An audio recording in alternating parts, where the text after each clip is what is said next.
How to allow WhatsApp to access the camera. Hello everyone. In this video, I will show you how to allow WhatsApp to access the camera. So first of all, what you need to do is open up the settings. After that, start scrolling down until you see WhatsApp.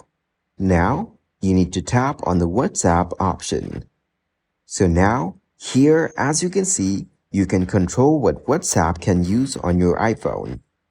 So currently, it has access to the contact, camera, or microphone.